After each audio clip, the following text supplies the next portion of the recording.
எப்படி இருக்கீங்கக்கா? நல்லா இருக்கேன் சார். சொல்லுங்கக்கா, உங்களுக்கு என்ன உதவி தேவைப்படுதுக்கா?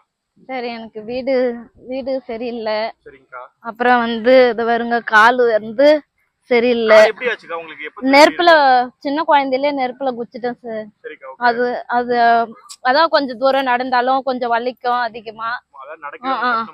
கஷ்டமா இருக்கு. நான் வேலைக்கு தான் போறேன். அங்க கொடுக்குற இதுதான் வச்சு நாங்க குடும்பத்தை நடத்தின்னு இருக்கிறேன். 4 பசங்க இருக்காங்க. பொண்ணு மெட்ராஸ்ல இருக்கா.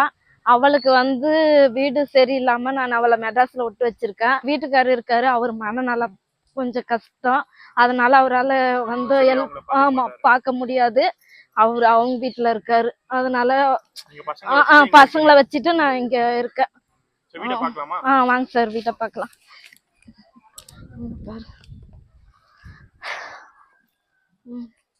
பாருங்க சார், வீடு இதான். இப்படிதான் சார் இருக்கும். ரொம்ப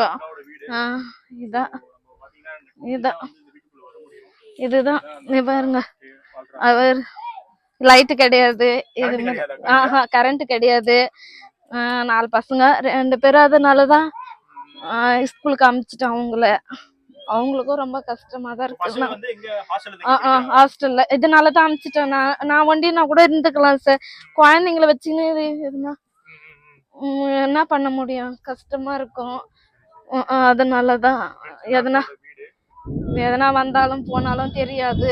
வீடு கட்டுறதுக்கும் பசங்க படிப்புக்கும் கொஞ்சம் உதவி பண்ணுங்க.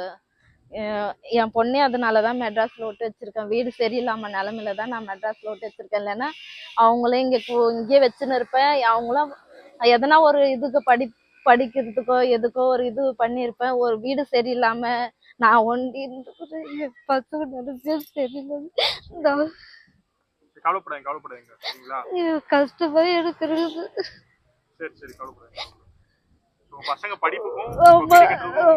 ஆமா சார், என்னோட பசங்க லைஃபே இப்படி போயிடுச்சு. அதுக்கு ஒரு படிப்பு படிச்சு ஒரு எதனா ஒரு வேலை ஒரு இதுக்கு போயிருக்குது.